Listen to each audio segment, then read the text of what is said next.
నమస్తే. నేను మీ Gopi. Welcome back to our channel. So ప్రస్తుతం మనం మాట్లాడుకునేది Bigg Boss season 8 episode 2 and 3 గురించి మాట్లాడుకుంటున్నాం. ఎపిసోడ్ 2లో నైట్ ఏం జరుగుతుందంటే, ఆ రోజు గేమ్ ఏదైతే స్ట్రిప్స్ గేమ్ ఉందో, ఆ స్ట్రిప్స్ గేమ్ అయిపోయిన వెంటనే ఎవరు గెలిచారంటే ముఖ్యంగా నైనిక అయితే సెకండ్ ప్లేస్‌లో వచ్చింది. నిఖిల్ అయితే ఫస్ట్ ప్లేస్‌లో రావడం జరిగింది. సో ఎవరైతే నాగమణికంఠ ఉన్నాడో, నాకైతే ఈ నాగమణికంఠ గురించి ఏమనిపిస్తుందంటే, ఫస్ట్‌లో పల్లవ్ ప్రశాంత్ సీజన్ 7లో ఎట్లా ఆడాడో, ఎట్లా కన్నింగ్ మైండ్ సెట్‌తో ఆడటం జరిగిందో గేమ్ స్టార్టింగ్‌లో సేమ్ ఇప్పుడు ఇప్పుడు నాగమణికంఠ కూడా సేమ్ అదే విధంగా ఆడుతున్నాడు. అందరూ ఒక దగ్గర ఉంటే మనోడొక్కడే కొంచెం సెపరేట్‌గా ఉండటం, మనోడొక్కడే కొంచెం పుల్లలేయటం, మనోడొక్కడే కొంచెం దూరంగా ఉండటం.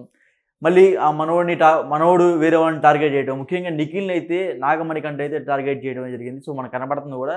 సో నేనైతే సేమ్ ఎలా ఉందంటే, అమర్‌దీప్‌ని లాస్ట్ టైము పల్లవ్ ప్రశాంత్ ఎలా టార్గెట్ చేశాడో లాస్ట్ దాకా, ఇప్పుడు ఈ సీజన్‌లో నిఖిల్‌ని అయితే నాగమణికంఠ అలాగనే టార్గెట్ చేశాడని నాకు అనిపిస్తుంది. సో మీకు ఎలా అనిపిస్తుంది కింద కామెంట్ చేయండి. సో నెక్స్ట్ మనం మాట్లాడుకునేది ఏంటంటే, ఎపిసోడ్ 3 గురించి మాట్లాడుకుందాం. ఈ ఎపిసోడ్ 3లో ఏదైతే చీఫ్స్ ఉన్నారో, చీఫ్స్‌గా ఎంపికయ్యారో, ముఖ్యంగా 3 గేముల్లో గెలిచింది ఎవరంటే ముఖ్యంగా నిఖిల్ ఫస్ట్ ప్లేస్‌లో ఉన్నాడు. నైనిక సెకండ్ ప్లేస్‌లో ఉంది. థర్డ్ ప్లేస్‌లో ఏమో అంటే వీళ్ళిద్దరూ ఎవరైతే జడ్జెస్ ఉన్నారో లైక్ నిఖిల్ అదేవిధంగా నైనిక వీళ్ళిద్దరూ కలిసి యష్మిని అయితే ఎంచుకోవడం జరిగింది. యష్మి అయితే థర్డ్ చీఫ్‌గా అయితే ఎన్నుకోవడం జరిగింది. సో వీళ్ళ ముగ్గురు ఎన్నుకున్న తర్వాత యష్మిని చీఫ్‌గా అయితే అంగీకరించలేదని సోనియా అయితే పెద్దగా గొడవలు చేయడం. సోనియా అయితే ఏమంటుందంటే, ఇంకా చాలా మంది వాళ్ళకన్నా క్వాలిఫై బెటర్ క్యాండిడేట్స్ ఉన్నారు. ఎవరైతే అఫ్రీది ఉన్నాడో, అఫ్రీద్ నబీబు, సో అతను కూడా పార్టిసిపేట్ చేశారు కాబట్టి అతను కూడా చాలా బెటర్ క్యాండిడేట్ అని సోనియా అయితే గొడవ దిగింది.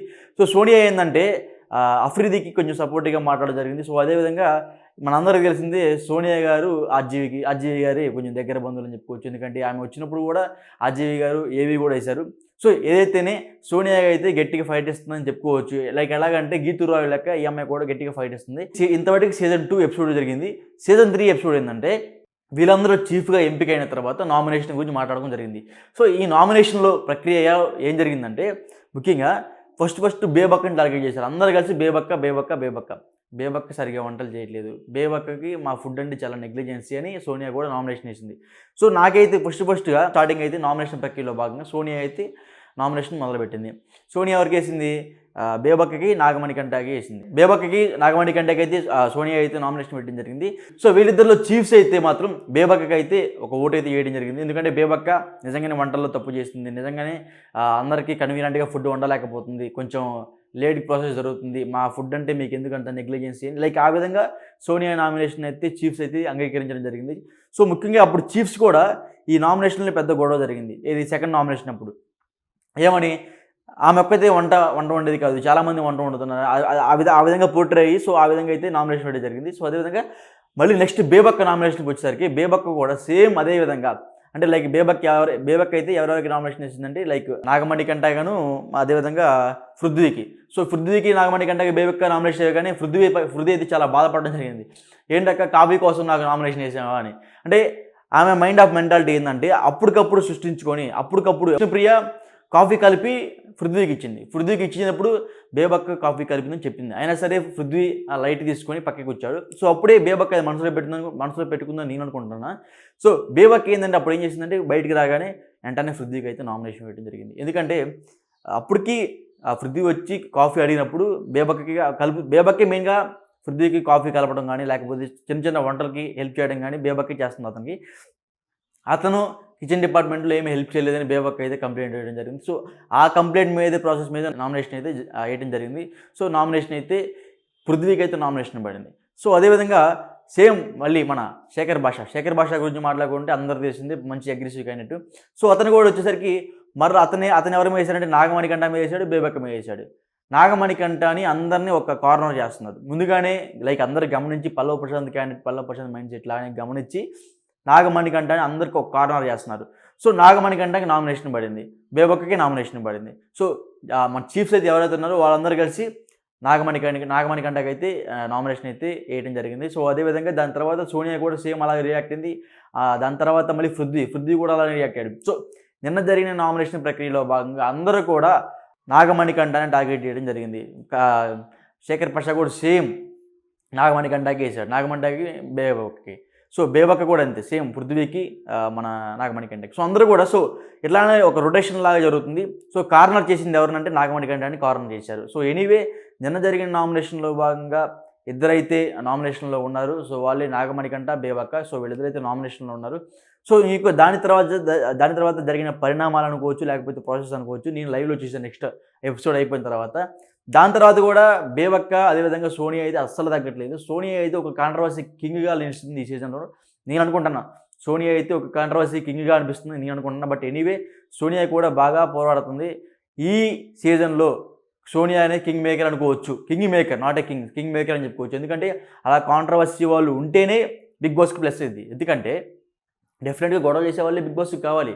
లైక్ ఎలా అంటే శేఖర్ భాష గొడవ చేస్తూనే ఉంటాడు, సోనియా గొడవ చేస్తూనే ఉంటుంది. నిన్న రీసెంట్గా మనం చూసాం పృథ్వీ కూడా గొడవ చేయడానికి మొదలుపెట్టాడు. ఏంటక్క కాపీ కోసం నన్ను నామినేషన్ చేసావా, ఇది అన్ఫిట్ ఫర్ ది నామినేషన్ అని అట్లా నెగిటివ్గా బేబక్క అయితే మాట్లాడడం జరిగింది. సో ఈ మధ్య పృథ్వీ కూడా నోరు పెంచడం జరిగింది. నిన్న బేబక్క కూడా అఫ్రీదీకి ఏమన్నదంటే, అఫ్రీద్ నువ్వు కొంచెం సైలెంట్గా ఉన్నావు, నువ్వు ఇంకా అందరిలో కలవాలి, గట్టిగా నువ్వు నామినేషన్లో పోరాడాలని అఫ్రీదీకి చెప్పింది. సో అఫ్రీదీ కూడా ఏమన్నాడంటే, అక్క నేను సైలెంట్గా ఏమి ఉండట్లేదు, నేను నా వంతు నేను ప్రయత్నం చేస్తూనే ఉన్నా, నేను అంతగా అందరిలో మింగిల్ అయ్యి అందరికి హెల్ప్ చేస్తూనే ఉన్నా, మీరు వద్దన్నా సరే నేను అందరికి హెల్ప్ చేస్తూనే ఉన్నా, అయినా సరే నువ్వు నన్ను నామినేషన్ చేసావంటే ఇది అన్ఫిట్ ఫర్ ద నామినేషన్ అని చెప్తున్నాడు. ఎవరు అఫ్రీదీ కూడా బేబక్కతో అలా అని అంటాడు. అంటే అఫ్రీదీ ఏం కౌంటర్ ఇచ్చాడంటే, నేను చేయాల్సిన పనులు అన్నీ చేస్తున్నా, బట్ నాకంటూ కొంత పర్సనల్ లైఫ్ ఉంటుంది కదా, సో దీన్ని నేను వేరే రకంగా గడుపుతున్నా అని చెప్తున్నాను. అంతే తప్ప అఫ్రీదీ అఫ్రీదీ గేమ్ ఆడట్లేదని, అఫ్రీదీ ఫుడ్ వండట్లేదని అట్లయితే బేబక్క కంప్లైంట్ చేయలేదు. జస్ట్ నువ్వు అందరికన్నా కొంచెం దూరంగా ఉన్నావు, అందరిలో మింగిల్ అవ్వట్లేదు అని చెప్తుంది. ఇంకా గట్టిగా అగ్రెసివ్గా నువ్వు మాట్లాడాలని బేబక్క చెప్తుంది. సో బేబక్క మంచిగా చెప్తున్నట్టుగా ఆమె అంతగా ఆమె పోర్ట్రే చేసుకుంది. బట్ అక్కడ వచ్చేసరికి నెగిటివ్ అయింది. సో ఎనీవే నిన్న బేబక్క నామినేషన్ కూడా కన్ఫర్మ్గా జరిగింది. సో బేబక్క ఒకటి, అదేవిధంగా నాగమణికంట, ఇంకొక వచ్చేసరికి పృథ్వీ. సో ఇప్పుడు వీళ్ళ ముగ్గురు అయితే నామినేషన్లో అయితే ఉండడం జరిగింది. సో వీళ్ళ ముగ్గురులో భాగంగా నాకు తెలిసి అయితే ఈ సీజన్లో ఈ ఫస్ట్ ఎపిసోడ్లో ఈ ఫస్ట్ వీక్లో బయటికి పోయేది ఎవరని నేను అనుకునేది ఏంటంటే నాగమణికంట వెళ్తారు అనుకున్నా. ఒకవేళ నాగమణికంట వెళ్తే మాత్రం బిగ్ బాస్ అయితే అసలుకి ఏముండదు. ఎందుకంటే నాగమణికంట లాంటి వాళ్ళే బిగ్ బాస్లో ఉండాలి. ఎందుకంటే కొంచెం మాటలు పెట్టి మంట పెట్టి ఆగిపెట్టబెట్టి ముట్టించే వాళ్ళే బిగ్ బాస్కి కావాలి. సో నాకు తెలిసి అయితే బిగ్ బాస్ వాళ్ళు కూడా పంపిరు అని అనుకుంటున్నాను. ఎందుకంటే ఈ సీజన్లో అగ్రెసివ్ క్యాండిడేట్ ఎవరు అంటే నాగమణికంట అని చెప్పుకోవచ్చు. ఎందుకంటే వచ్చిన ఫస్ట్ రోజే ఏదో ఒక సాంగ్ పాడతా అశ్వత్థామ 3.0 సోషల్ మీడియాలో మీమ్స్లో అయితే బాగా వైరల్ అవుతున్నాడు మన నాగమణికంట కూడా. సో అనిల్ రావుపూడి కూడా ఏదో కొంచెం బాధపడుతున్నట్టుగా ఫస్ట్ రోజే రావడం కానీ ప్రాంక్ చేశారు అతని మీద. సో అతను బాధపడి ఆడడం జరిగింది. సో అతను ఏంటంటే చాలా సెన్సిటివ్ అండ్ ఎమోషనల్ క్యాండిడేట్ కాబట్టి వెంటనే అగ్రెసివ్నెస్ కూడా బయటకు వస్తుంది కాబట్టి సో అతను అయితే మ్యాక్సిమం బయటకు అయితే పంపించడం జరగదు అని నేను అనుకుంటున్నా. బట్ ఓట్లు వేసి బయటికి పంపిస్తే అది చేసేది ఏం లేదు. సో ఈసారి మాత్రం నాగమణికంట గేమ్ చేంజర్ అనుకోవచ్చు. ఎందుకంటే like Pallav Prashant mind set అవుతుంది.